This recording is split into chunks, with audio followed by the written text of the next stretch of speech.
Salam əziz tamaşaçılar. Bugünkü verilişimizi Milli Azərbaycan Tarixi Muzeyindən Böyük Azərbaycan xeyriyyətçisi, mesenat Hacı Zeynalabdin Tağıyevin mülkündən hazırlamışıq. Bəli, bu mülk Böyük Azərbaycan ziyalısı, Azərbaycanın böyük oğlu, xeyriyyətçi Hacı Zeynalabdin Tağıyevindir. Hal-hazırdasa Milli Azərbaycan Tarixi Muzeyidir. Milli Azərbaycan Tarixi Muzeyinin Azərbaycan Demokratik Respublikasının güşəsindəyik hal-hazırda və bu güşədən biz xüsusi layihəmizə başlayırıq. Repressiya ilə bağlı layihəmizin məramı, məqsədi 20-ci illərdən başlayaraq repressiya olunan Azərbaycan ziyalılarının ailələri, yaxınları, qohumları, əzizləri ilə sizi yaxından tanış etmək və o insanların xatirələrini, repressiya illərində məruz qaldıqları, yaşadıqları ağır acıları sizə ətraflı çatdırmaqdır. Bugünkü verilişimizi mən elə ilk olaraq İldırım Təşkilatına həsr etmək istəyirəm.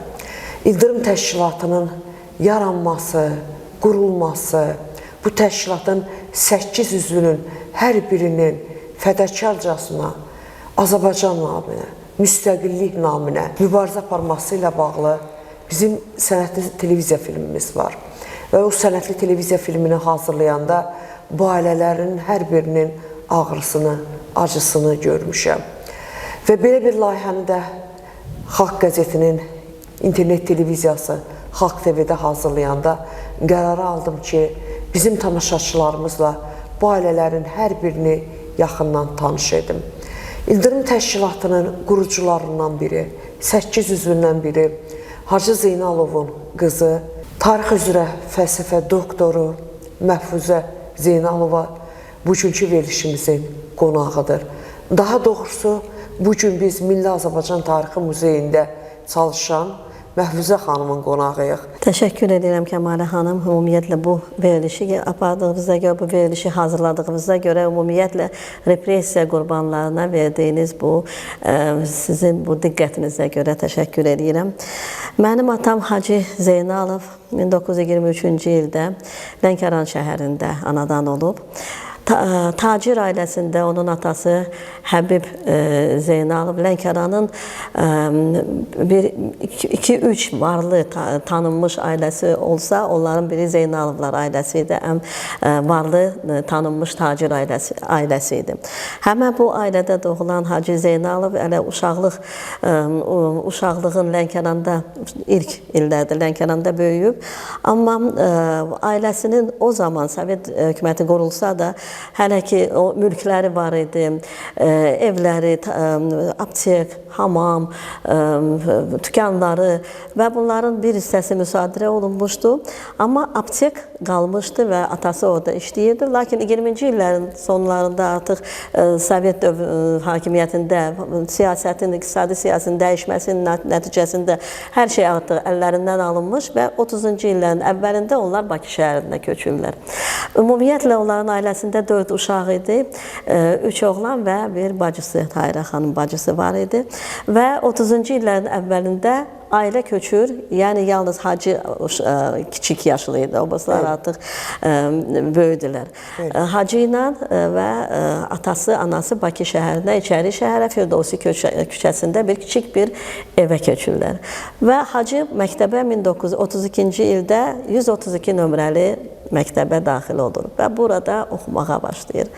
Artıq bunun uşaqlıq devri yox, artıq yeniyetmə devrində bu cəmiyyətin yəqin ki, düzgün olmasını, bu cəmiyyətin o repressiyaları, o yaşadığı mühiti anlamağa başlayır. Və onun yəqin ki, bu istedadlı çox uşağı idi və o şeir yazmağa başlayır. Və ilk şeirlərindən biri 15 yaşında yazdığı bir şeiri, mən sizə deyim. Gördüyüm bu həyat dəli bir dəniz, onun ortasında çırpınırıq biz. Bu böyle bir dəniz, səmti müxtəlif. burada tez məhv olur, mülayim zəif. 15 yaşında uşağın yazdığı bir şeirdir. Artıq bu anlayır ki, bu çox mürəkkəb bir cəmiyyətdir və burada zəif və mülayim doğrudan da baş çıxarda bilmək çox çətindir və o heç vaxt zəif olmayıb. O həmişə mübariz olub, həmişə mübarizə aparıb. Ömrünün axırınacan da, sonunacan da mübariz insan olub. Və bu dövrdə 3 dost artıq, üçü də İçəri şəhərdə yaşayan, üçü də 132 nömrəli məktəbdə oxuyan Abdullayev Hüseyn və Kamil Rzayev. Bunlar üçü məktəbli olaraq bir yerdə bir yer oturanda, bir yerdə hardasa olanda artıq başlayırlar söhbətlərə ki, Azərbaycan dili haqqında, Azərbaycanın mənəviyyatı haqqında, Azərbaycanlıların vəziyyəti haqqında. Yəni ki, bu uşaqların, bu yeniyetmələrin artıq düşüncələri bax belə idi. Bu o illər idi ki, müharibə gedirdi həm də. 40-cı illər, bəli. Yəni, Sovet hökumətinin Böyük Vətən müharibəsi, 41-45-ci illər. 30-un sonu, 40-ın əvvəli. 42-ci illərdən rəsmi olaraq 42-ci illərdən bunlar artıq təşkilatlamağa başlayıblar. 42-ci ildə artıq universitetə daxil olur. Hacı şərşünaslıq, onun şərşünaslıq fakültəsinə, Bakı Azərbaycan Dövlət Universiteti. Bəli, Dövlət Universitetinin şərşünaslıq fakültəsinə, Gülhüseyn Abdullayev daxil olur filologiya fakültəsinə və burada onlar artıq düşüncələri var ki, düşünürlər ki, bir təşkilat yaratsınlar və Gülhüseyn tanış edir Dillər Universitetinin tələbəsi İsmihan Rəhimovla və bunlar üçü artıq başlayır bu təşkilatın özəlini qurub, tələbələri bu təşkilata cəlb etməyə başlayırlar. Və bunların əsas məramları... Ali məktəblərdə təhsil alan, aspirantlar, tələbələr, aspirantlar, istedadlı. Gizli təşkilat idi, SSR-nin içərisində, Sovet dövlətinin içərisində ona əks olan antisovet təşkilatı, yəni onlar artıq o illər idi ki, həm də repressiyanın dalğasının tüğyan etdiyi illər idi. Belədir, belədir. Çünki 37-ci ildə artıq kulminasiya nöqtəsinə çatmışlar. 37-dən sonra artıq 42-ci illər və 44-cü ilə qədər bu təşkilatlanma dövrü keçəndə çox ağır illər olub. Çünki mən bu sənətli filmi hazırlayanda nə qədər tədqiqat materialları ilə tanış olmuşam. Elədir ki, var.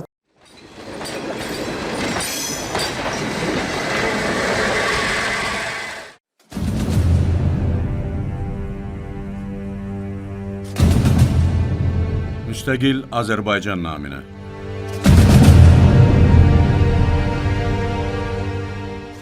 Bu film İldırım adlı antisovet əks-inqilabi millətçi tələbə gənclər təşkilatının Müstəqil Azərbaycan naminə göstərdikləri tarixi fəaliyyətinin geniş ictimaiyyətə təqdim olunmasına həsr olunub.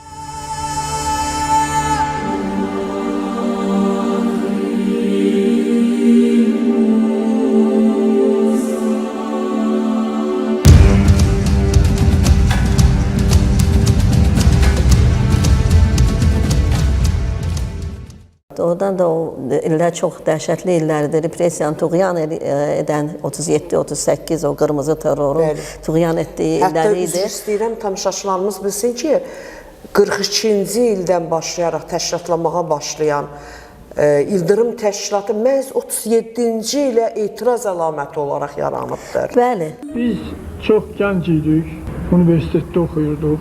Qərara gəldik, təşkilat yaradaq. Gizlin təşkilat, Stalinə qarşı, Sovetlər Birliyinə qarşı bu qədər adamı tutmaq olmazdı. Və o təşkilatın qarşısında əsas 3 məram dururdu, 3 məqsəd qoyduq. Birinci, Azərbaycanın nəyin bahasına olursa olsun, silahlı üsyan yolu ilə Sovetlər İttifaqından ayırmaq. İkinci, 37-38-ci illərdə bizim yazıçıların, mədəniyyətimizin başında əsmiş tufanın nəticəsində xalqımızın ən gözəl yazıçılarını, oğullarını Sibirə göndərən, məhv olunanları, Sibirə gedənlərin demək bəraətinə nail olmaq. Üçüncü, Azərbaycan dilinin dövlət dili səviyyəsinə qaldırılması. Biz bilirdik, biz əynimizdə kəfən geymişdik, elə belə də deyirdik. Bu tufan bildiğiniz kimi bizim edebiyatımızın qaymaqlarını apardı. Hüseyin Cavid, Mikail Müşük, Seyid Hüseyin, təxminən 27 nəfər.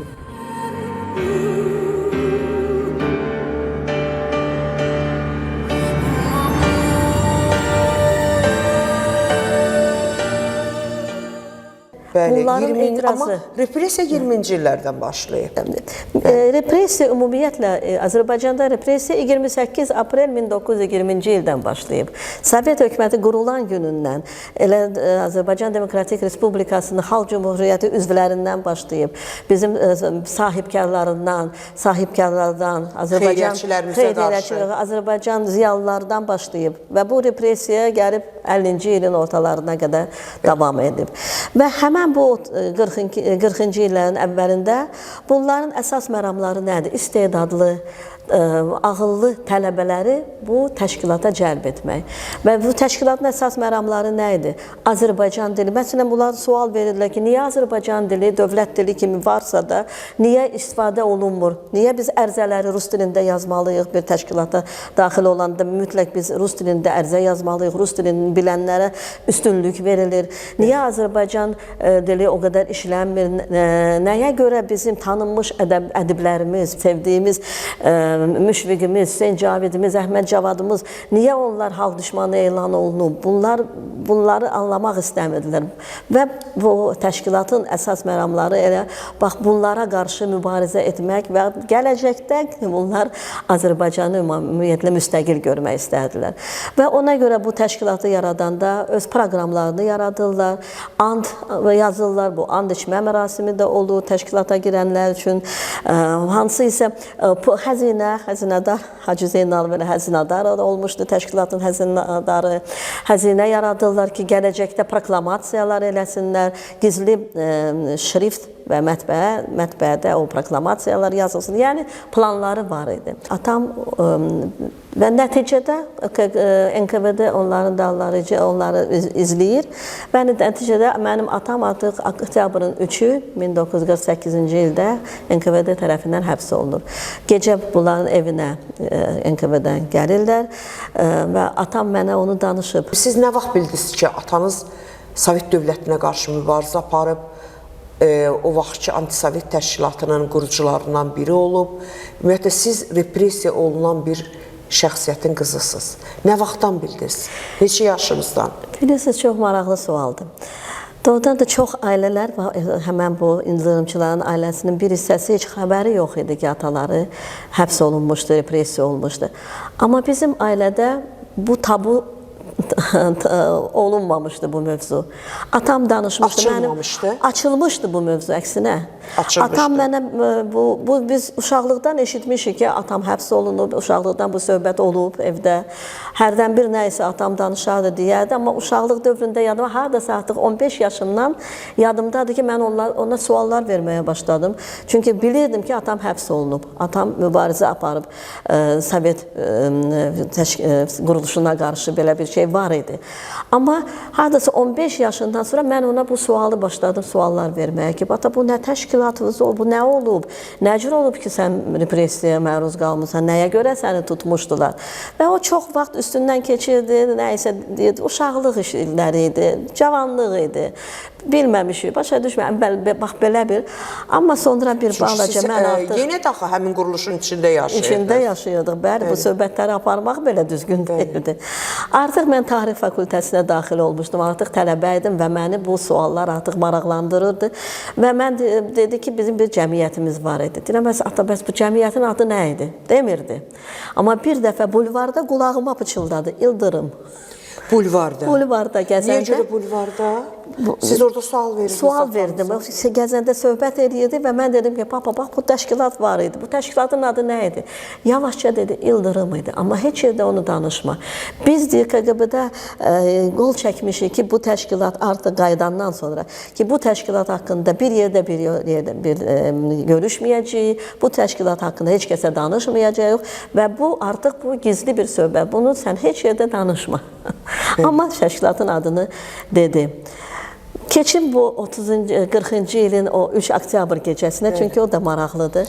3 oktyabr gecəsində danışıb sizə onu, o bəli, prosesi. elə o prosesi danışıb ki, gecə gələndə bunu aparanda onun 2 qardaşı müharibədə həlak olmuşdu. Məmməd Zeynalov o 39-cu ildə onu orduya aparmışdılar və 41-ci ildə elə müharibəyə və 42-də o Ukraynada həlak olmuşdu. Kərim böyük qardaşı o könüllü getmişdi müharibəyə, o da 43-cü ildə həlak olmuşdu. Və ikisinin də ölüm kağızını gələndə gizlətmişdilər anasından. Ki anası bilmirdi, gözləyirdi ki, bəlkə itkin düşüblər, bəlkə qayıdacaqlar, ümidlə yaşayırdı. Və o gecə o atamı aparanda o 2 məktubu da gətirdi, anasına verdi. Və anası üçün bu 3 Anasına tərəf artıq gətirib həmin məktubları təqdim elədi ki, 2 oğlun da sənin müharibədə həlak olub, indi də məni aparırlar. Və ana üçün bu böyük bir faciə. Oktyabrın 3-ü apardılar. Oktyabrın 3-ü. Və ondan sonra artıq məhbus həyatı başlayır. Beləliklə 1948-ci ildə 3 oktyabrda onu tuturlar, aparırlar və 49-cu ilin 20-21 mart Novruz bayramının günlərində məhkəmə olur. Prokurorluqda. Novruzda o ailələr demək olar ki, qara şamlar yandırılır. Bəli, bəli, elədir. Və bu ailələr prokurorluğun qabağına dolaşır.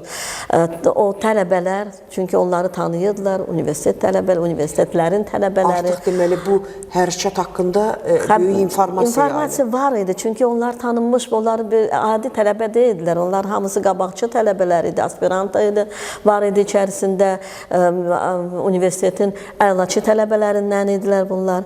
Və onların deməli həm tələbə dostları gəlirdi, həm valideynlər gəlmişdi prokurorluğun qabağına və bunlar çıxanda o məhkəmədə onlara deməli Hacı Zeynalova, Gülhüseyn Abdullayeva və İsmihan Rəhimova 25 il yazı cəzası verilir. Digərlərinə isə 10 il cəza kəsilir. Və onların bəxtlərindən Sovet dövlətində yenilik var idi ki, güllələnmə ləğv olunmuşdu. Yoxsa bunlar güllələnəcəkdilər. Və 25 illə əvəz olundu və bunlar çıxanda həmən bu məhkəmə zalından əlləri bir-birinə bağlı idi və onları açıq bir maşına otuzduranda əllərini qaldırıb qışqırırlar ki, yaşasın Azərbaycan, biz qayıdacağıq. Və bunları tez aradan çıxardıb aparırlar və ondan sonra hərəsin bir Sibir lagerinə. Atam danışmışdı mənə. Hacı müəllim nə deyirdi sürgün illərindən, ümumiyyətlə o çəkdikləri ağrılardan, əzablardan, sürgün illərində ilə tanış olduqları insanlardan? Deməli, o gecə onları deməli apardılar, qatarla Moskvaya çatdırdılar. Moskvada atam bir gecə Butırkada qalıb. Və o gecə Butırka türməsində qalanda bir kameraya düşüb Məhəmməd Biriyə ilə Pişəvəri hökumətinin nazirlərindən biri olan Məhəmməd Biriyə ilə kamerada bir gecəni qalıb. Və atam mənə deyirdi ki, o gecənin biz bütün gecəni Məhəmməd Biriyə ilə söhbət eləmişik və o gecə mənim həyatımda deyir, həkk olundu.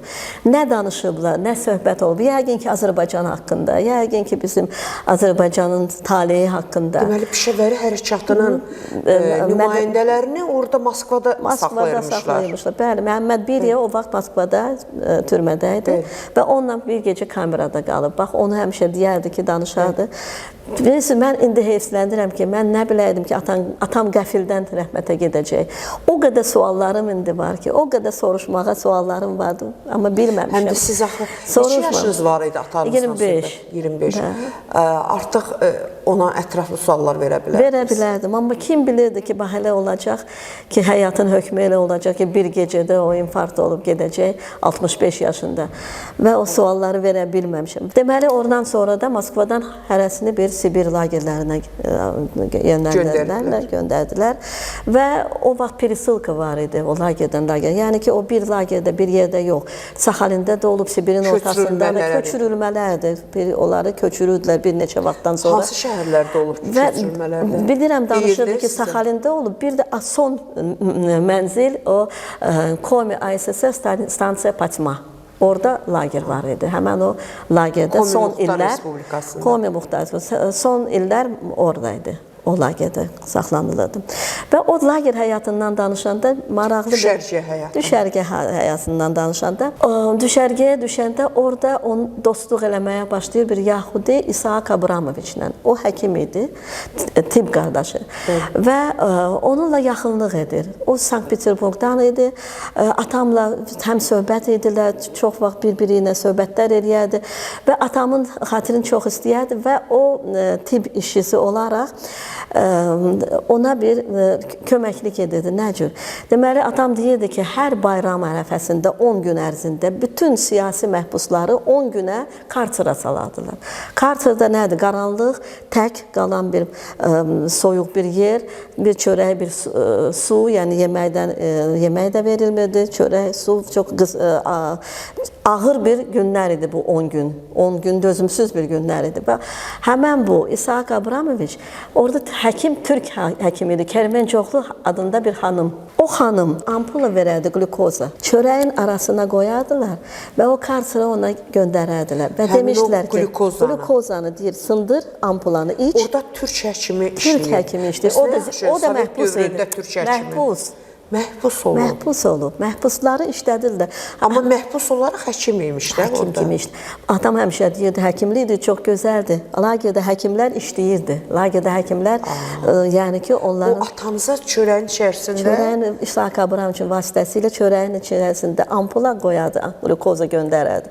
Deyirdi, onu sındır, iç və onu toz kimi elə ki, tapmasınlar, bilməsinlər. O səpələ yerə.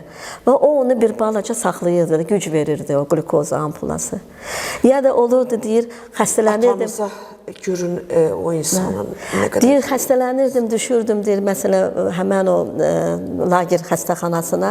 Kərməncioğlu deyirdi, mən sənə iynə vuracam. Onun, bax, belə olmalıdır, özü belə apararsan. Bir 3 gün səni saxlayın burada. Yəni, bax, belə şeylər var idi. Heç olmasa 3 gün bu isti şəraitdə, isti pasteldə, xəstə kimi yat. Sənə iynə vuracam, nə bilim, onun nəticəsi, bax, belə olmalıdır, özü belə apararsan, bax, belə xəstəliyə vurarsan özü. Yəni, bax, belə. Bax, bir 3 gün saxlayayım səni bu isti yerdə. Bax, belə köməklik edirdi. Bu Yahudi də kömək edirdi. Yahudi də kömək edirdi.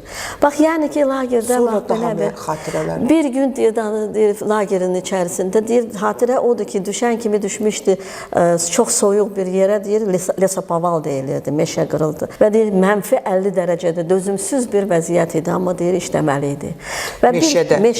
Meşəyə aparırdılar, ağacları qırmağa və deyir, mənfi 50 dərəcədə cənub insan üçün, bu deyir, dözülməz, deyir, gözlərimin içi deyir, donurdu. Bax, o qədər o vəziyyətdə deyir, biz işləməli idik. Bax, o sonra danışır ki, bir gün hansısa lagerlərindən birində deyir, bir də gördüm tanış bir sifət. Lənkəranda qonşuları olan Mahmud adlı bir adam, o 2-ci Dünya müharibəsinin iştirakçısı idi. Faşistlərin plenə düşmüşdü. Əsir düşmüşdü. Və o əsir düşənləri, yazıqları təzədən zindan göndərirdilər. Onlar da repressiya edirdilər. Həbs edirdi ki, sən niyə plen olmuşsan, əsir düşmüsən, bəlkə sən faşistlərə işləmişsən, onları da tutub saldırdılar yenə əsir düşərgələrinə. Ona görə də çox insanlar əsir düşəndən sonra Sovet hökumətinin tərəfindən təzədən də qayıtmadılar. Onlar xarici ölkələrə keçdilər. Amma qayıdanlar əsir düşənlərin çox böyük əzablara düşürdülər, bəli. Və bu Mahmuda rast gəlir və o da onun üçün bir təsəlli idi də, öz yerlisi, Bakıdan, Azərbaycandan gələn, həm də qonşusu Mahmudla bir neçə vaxt bir yerdə olurlar, amma sonra atamı başqa bir lagerə köçürürlər. 50-ci ilin əvvəllərinə qədər və sonra çox maraqlı bir hadisə də odur ki, atama valideynləri dediyim kimi, bax, şəklini göstərim, Həbib Zeynalov, onun inqilaba qədər ki, bu şəkildir. Atası və anası... Siz bunları restavrasiyonu elətdirmişsiniz? Elətdirmişəm, kopyasını restavrasiya eləmişəm.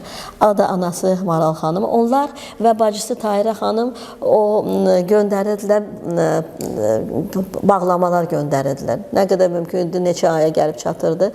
Amma ildə bir neçə dəfə bu neçə aydan bir bağlama alırdı ailəsindən və bağlamanın içində kişmiş, qoz, xarab olmayan əşyalar var idi və mütləq xahiş edirdim həmişə mənə ərzaq yerli qəzetlərdən göndərin ki, mən Azərbaycandan xəbərim olsun. Meyvə quruları göndərin. Meyvə quruları və həmişə deyir mənim çox var bu meyvə qurusu 1-2 həftəlik çatırdı və həmişə cibimdə biraz qüvvə toplayırdı özünü. Qüvvə toplayırdı və kişmiş deyir cibimdə həmişə olurdu və deyir ən acınacaqlı vəziyyətdə orada Alman zabitləri idi o düşərgələrdə. Çünki onlar birincisi onları heç kəs sevmirdi çünki faşist idilər də müharibədən sonra. İkincisi də heç bir ailə ilə, heç kəslə onların ixtiyarı yox idi, təması yox idi və ən acınacaqlı vəziyyətlər olaydı və kişmişdən mən həmişə onlara ərmağan eləyərdim və mənim adım lagerdə deyir, ləğəbim var idi kişmiş. Maraqlıdır. Bu da. Bax onları danışıb, danışdıqlarından nəysə indi yadıma düşənlərdən. Bax, 50-ci illərin Buyurun danışın. 50-ci illərin sonunda artıq məktublaşma ilk öncə illər yox idi, icazə yox idi. Sonra 50-ci illərdə icazə verildi. Stalinin ölümündən sonra ümumiyyətlə əgər əvvəl onun axırıncı 53-də 54-dən bir neçə məktubu qalıb. O məktublar əvvəllər yalnız rus dilində yazıla bilərdi ki, oxuyub senzuradan keçməli idi. Amma 54-cü ildə artıq Azərbaycan dilində icazə verilmişdi və o ailəsinə Azərbaycan dilində kiçik də olsa məktublar göndərildi ki, darıxmayın, mən qayıdacağam, biz görüşəcəyik. Bax, belə bir məzmunlu məktubları var. Və 54-cü ildə 16 apreldə onu azad edirlər və o düşərgədən azad olunur və Bakıya qayıdır.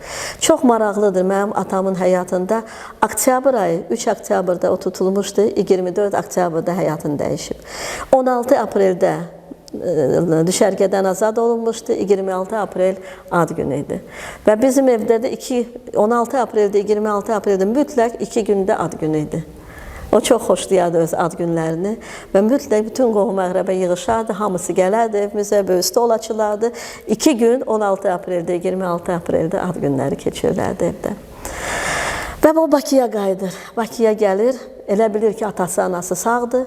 Çünki bütün məktublarda o atasının qolu var idi. Onu isə axır illər artıq bacısı Tahirə xanım, o qolu onun əvəzinə. Bax, o bacısının da şəkili var. Atamla 40-cı ilin şəkilidir. Tahirə xanım bacısı. Lənkəranda onu Göyçək Tahirə kimi tanıyırdılar. Çünki çox gözəl xanım olub. Və atamla birlikdə, bax, bu şəkildə. Bunlar Tahirə bibim məktubların arxasında elə atasının qolunu çəkirdi. Atam elə bilirdi ki, atası, anası sağdır. Amma Bakıya gələndə bilir ki, atası da, anası da artıq dünyasını dəyişir. Atam gəlib, qalır Bakıda ki, işə düzəlsin, hələ ki, hal düşməni damğası var idi, hələ reabilitasiya almamışdı və gəlir dayısı gildə qalır. Dayısı gilində evi mənim anamla bir mərtəbədə bir evdə olur və orada anamla tanış olur və 55-ci ildə onlar ailə qururlar. Ümumiyyətlə, mən sizin bacınız Maral xanımla da söhbət edəndə Maral xanım dedi ki, baxmayaraq ki, atam hətta bəraət almışdı, amma onun repressiya olunması çox böyük təzyiqlərə səbəb olurdu bizim ailəmiz üçün. Bax, sizin indi artıq həyat başa düşdüyünüz illər olub, atanızın da yaşantılı illəri. Atanız hansı təzyiqlərlə üzləşirdi? Atanız uzun illər Azərbaycan indi Milli Elmlər Akademiyası, yəni Azərbaycan Sovet Elmlər Akademiyası, Azərbaycan SSR Elmlər Akademiyasının Redaksiya Nəşriyyat Şurasının müdürü olub.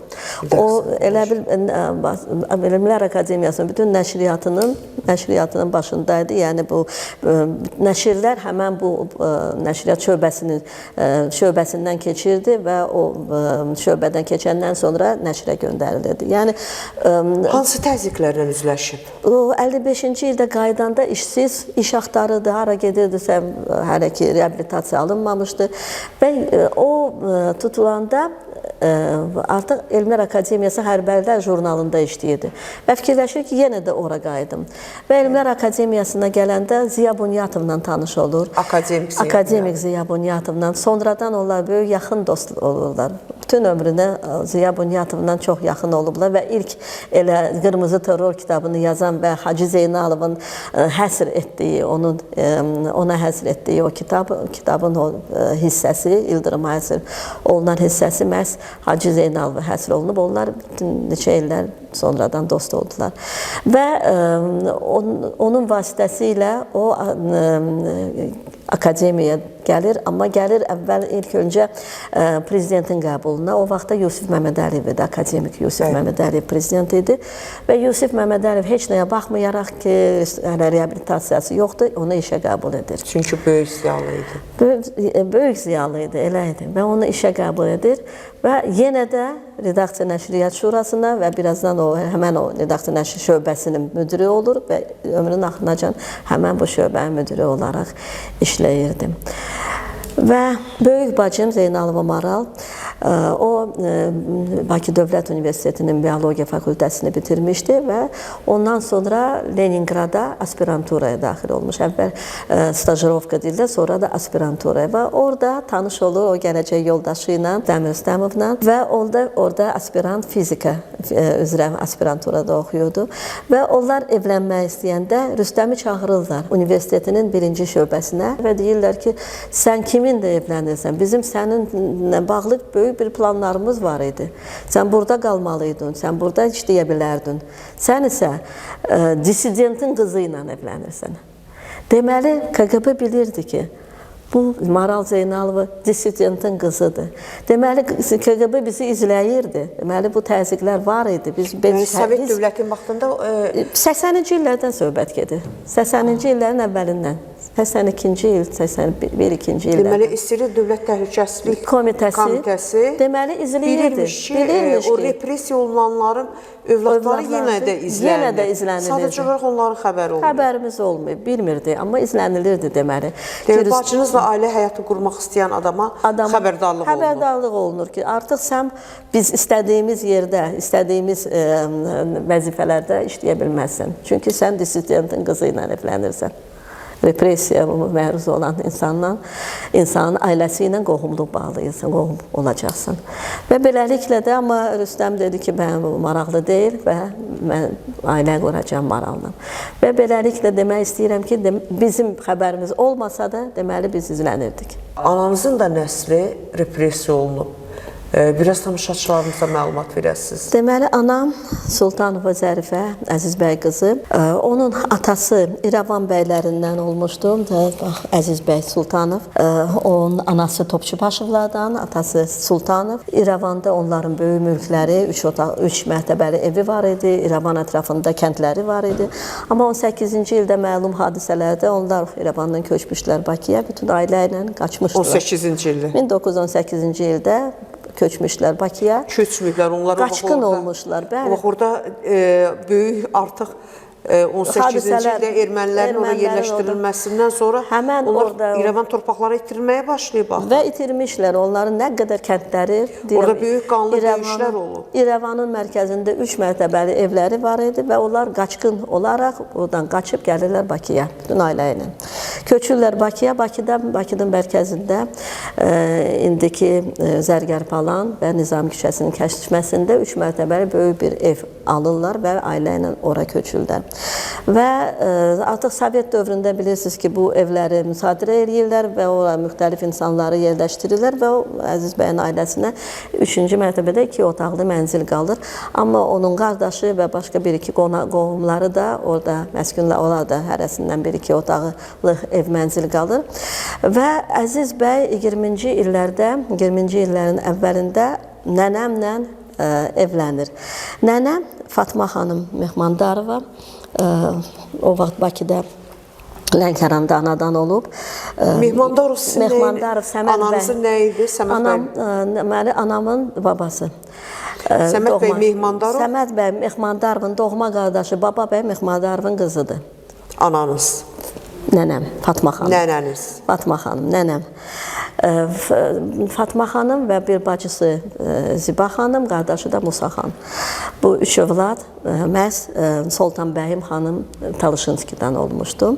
Ümumiyyətlə Mehmandarovlar hamısı Qarabağlıdır, Şuşalıdırlar, amma Sadıq bəy Mehmandarov işlə bağlı Lənkərana köçür və artıq burada məkan salır. Talışınskilərlə evlənir və sonralar da oradan da bütün Mehmandarovlar, Talışınskilər qohum olur. Çünki bunlar bəy, bu da Lənkəranın xan ailəsi, bunlar qohum olurlar. Və nənəm də həmən bu Baba bəy Mehmandarov və Sultanbəyim xanım Talışınskinin övladı olmuşdu.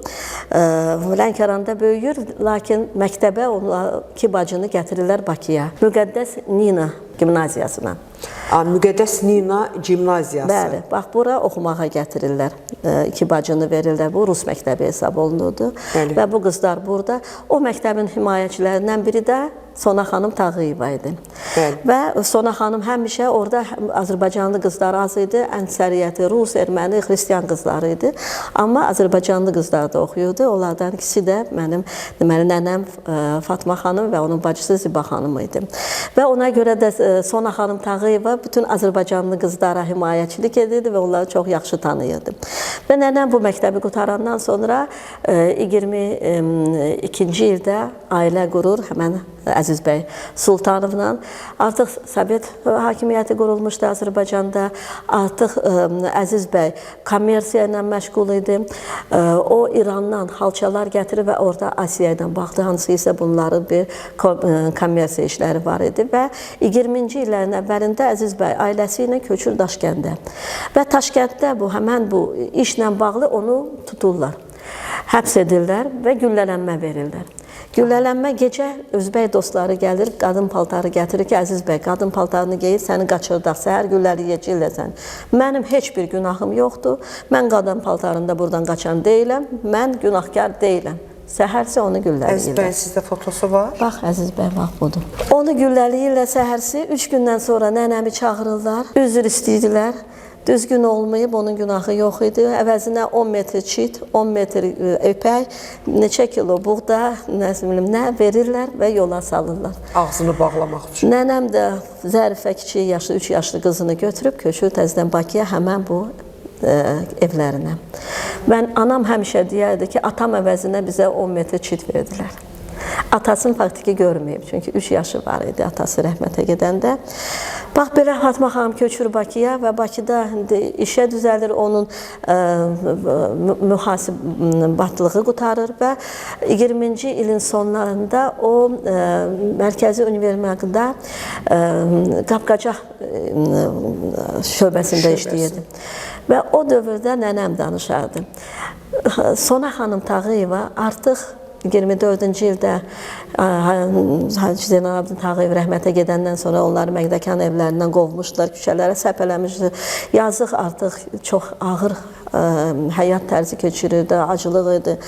Sona xanım biraz ağlını da itirmişdi və Sona xanım ən azı həftədə bir dəfə gələrdi həmən bu Mərkəzi Univermaqa, çağırardı. Mehmandarova, mənə çay süz, özdə ən gözəl fincanda. Mehmandarova da çayı süzürdü, verirdi.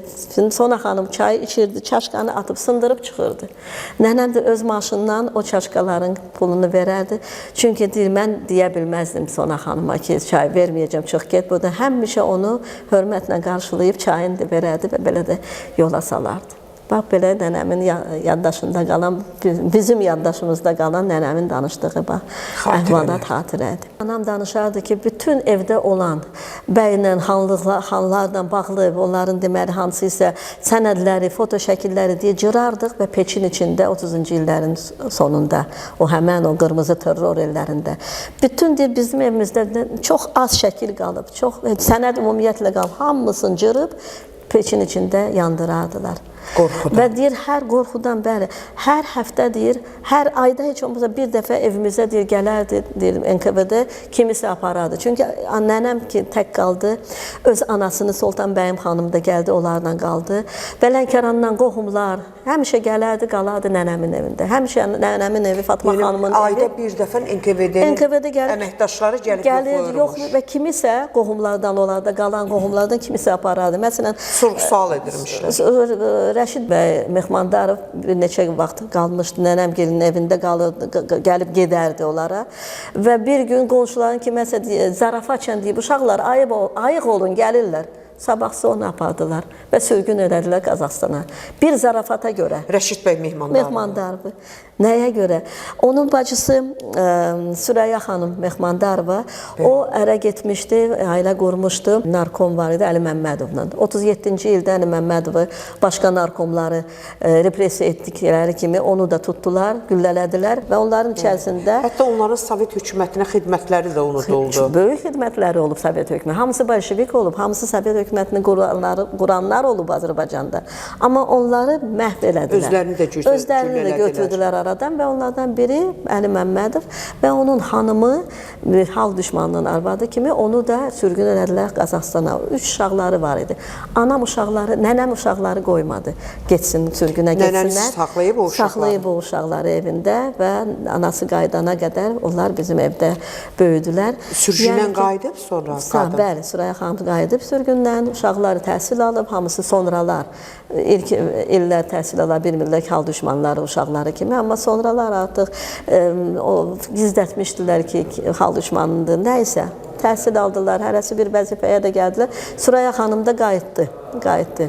Amma onu demək istəyirdim ki, onu da sürgün elədilər, onun da uşaqlarına nənəm baxdı. Yəni, bax, belə ağır bir illər olub. Bu illərdə bunlar yaşayıb, bu illərdə onlar bu illərdən sağ çıxmaqları elə böyük şeydir. Çünki onlar da oradan da Səməd bəy Mehmandarovla bağlı da bir yaddaşımda bir yadıma düşdü. Səməd bəy Mehmandarov 20-ci illərin sonunda o indiki İstiqlaliyyət küçəsində evi var idi və anam danışardı ki 30-cu illərin 20-ci illərin sonunda uşaq olarkən həmişə parad olanda 1 may, 7 noyabr parad keçirdi İstiqlaliyyət küçəsində. Qaçırdıq Səməd bəygilə, onun deyim balkonu çıxırdı İstiqlaliyyət küçəsinə. O vaxt kommunistik küçə idi. Və deyir, onlara qaçardıq və deyir, çox hörmətçi, çox uşaqlar gələrdi. Lap uşaqların yanında deyir, o mütləq pencəyin geyinərdi və uşaqların yanına da deyir, çıxardı deyir, geyimdə, pencəydə, kostyumda və deyir, uşaqları çox gözəl qarşılayardı, deyir, hanımına da deyərdi uşaqlara çay, yemək, nəysə təklif edərdi və uşaqlar onların evinə gəlib, onların balkonundan keçən paradlara baxardı. Və mənim nənəmin o Səməd bəylə münasibətləri, çox yaxın münasibətləri var idi, çünki əmi uşaqları idi. Onun əmisi idi Səməd bəy. Səməd bəyin oğlu İqırla uzun müddət yaxın münasibətlər var idi. İqır sonra Səməd bəy rəhmətə gedəndən sonra onlar köçdülər Leningrada, İqırla anası. Onun əsl adı Pir idi, amma sonralar İqır oldu. İqır Pir. Səməd bəy onun adını Pir qoymuşdu. Amma o İqır kimi artıq sonra İqır adını götürmüşdü və onu İqır kimi hamı tanıyır. Və onlar Leningrada köçdülər, orada onlar repressiyaya məruz qaldılar. Xanımı tutdular, düşərgələrə saldılar. İqırı uşaq evinə apardılar, orada böyüdü. Amma sonralar Bakıya qayıtdı, son illəri Bakıda yaşadı və anamla, əvvəl nənəmlə, sonra anamla da yaxın münasibətlər var idi İqırla. Və onu deyim ki, bizim ailədə bu mövzular danışılardı. Atam gizlətməzdi ki, o repressiya olunmuşdu ki, o deyirəm də, neçə bəzi əhvalatları danışardı. Və biz bilirdik ki, belə hərdən bir bunların arasında zarafatlar da olurdu ki, Mehmandarovların evi belə idi, Zeynalovların evləri isə onlar bəy olublar, amma Zeynalovlar tacir olublar, onların evləri daha möhtəşəm olub. Bax, belə zarafatlar da olardı. Və bir maraqlı da məqam var. Deməli, inqilabdan əvvəl Zeynalovlardan biri, o deyirəm də, Lənkəranın tacir ailələrindən tanınmış ailəsindən biri idi. Zeynalovların biri vurulur, Talışınskilərdən biri hanıma və oraya elçi göndərir. Və elçi gələndə bu xan ailəsi təhqir olunur ki, sən kimsən, tacir gəlib xan qızını istəyirsən və onları qovurlar, vermirlər qızı. Və Zeynalov gedir ondan Mehmandarovlardan kimisə o qızın atasını ya qardaşını vurur. Və o vaxtdan ədavət var Zeynalovlarla Mehmandarovların arasında. Amma Sovet hökuməti gələndə artıq bu işlər ədavət zad yox idi. Həmişə evimizdə zarafat var idi ki, Hacı ilə Zeynalovlarla Zərifə xanımın evlənməyi bu ədavətə son qoymuşdu. Deməli, atanızın Zərifə xanımla ailə qurması bütün münaqişələrə son qoydu. Bax, bu da bir ailə yaddaşında olan bir hadisədir. Atam həmişə vətən eşqi ilə yaşayıb. Onun hələ cavanlıq illərinin şeirlərindən birində sizə deyim. Vətən eşqi, bu sevdayla dil açdım mən. Nə ülvi bir məhəbbətdir, doya bölməz könül səndən. Bax, bunun 20 yaşında yazdığı. Tanış şeirlər də yazılmış. Şeir yazıb, bəli, o şeirlər də yazıb. Bir şeirində deyim. Şeirləri bir çap elətdirmisiniz? Məqaləmdə var. Məqaləmizdə. Amma belə eləməmişəm, çox əfsuslar. Yəni, kitab halına salsaz yaxşı olar. Düşündükcə düşünürəm nədənsə. İlham gülmür, qələm gəlmir həvəsə. Sanki fikrim sual olub soruşur, şair qəlbi sığışarmı qəfəsə? Bax, bu da 20 yaşında yazdığı şeirlərindən biridir. Allah rəhmət eləsin. Mən hətta öyrəndim ki, Maral xanım demişdi, o Böyük Hüseyn Cavidə də bəli, Hüseyn Cavidə də böyük bir şeir yazmışdı. Allah atamıza qəni-qəni rəhmət eləsin. Yəqin ki, bu gün onun ruhu şaddır, onun övladı atası haqqında danışır. Yendirəm, bizim layihəmizdə xüsusi bir istiqamət var ki, mən istəyirəm geniş ictimaiyyət, xalqımız repressiya qurbanlarının ailələrini, yaxınlarını, əgər ailələrindən kimsə qalmayıbsa, onların nəvələrini, nəticələrini, əzizlərini tanısınlar, onların xatirələrini dinləsinlər. Kəmal xanım, sizə çox təşəkkür edirəm bu layihəyə görə. Çünki çox vacib işdir. Biz repressiya, ümumiyyətlə Azərbaycanda bu repressiya mövzusu çox az öyrənilib. Öyrənilməlidir hələ. Çox qaraldıq səhifələrimiz çoxdur. Biz hələ dəqiq bilmirik, bizim repressiyaya məruz qalan insanların dəqiq sayını bilmirik.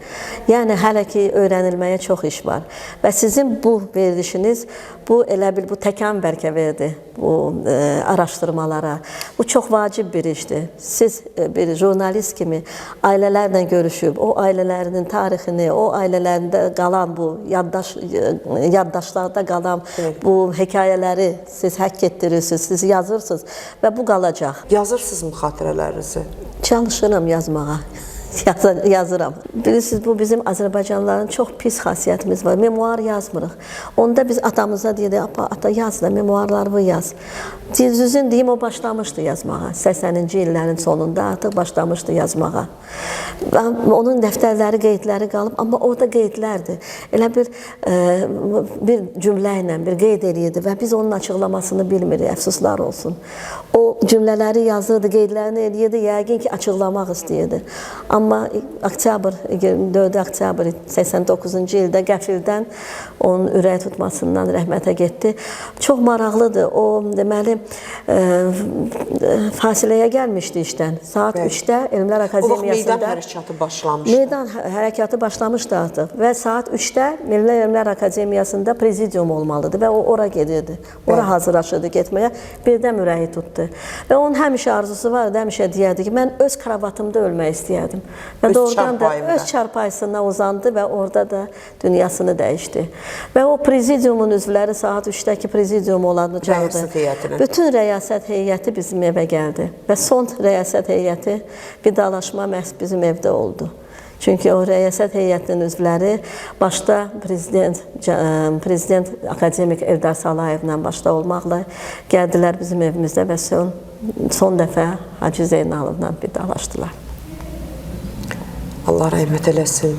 Əziz tamaşaçılar, verilişimiz başa çatdı. Bugünkü verilişimizi qeyd etdiyim kimi Böyük Azərbaycan ziyalısı, Azərbaycanın dəyərli oğlu, mesenant Hacı Zeynalabdin Tağıyevin mülkündən, o mülkündən ki, bugün Milli Azərbaycan Tarixi Muzeyi adlanır, oradan hazırlamışdıq. Nə yaxşı ki, Milli Azərbaycan Tarixi Muzeyinin qapıları xalqımızın üzünə açıqdır. Əziz tamaşaçılar, müsahibim Azərbaycanın müstəqilliyi uğrunda hələ Sovet hakimiyyəti illərində mübarizə aparan İldırım Antisovet Təşkilatının qurucularından biri Hacı Zeynalovun qızı Məhfuzə xanım Zeynalova idi. Sağ olun, sağlıqla qalın. Sağ olun.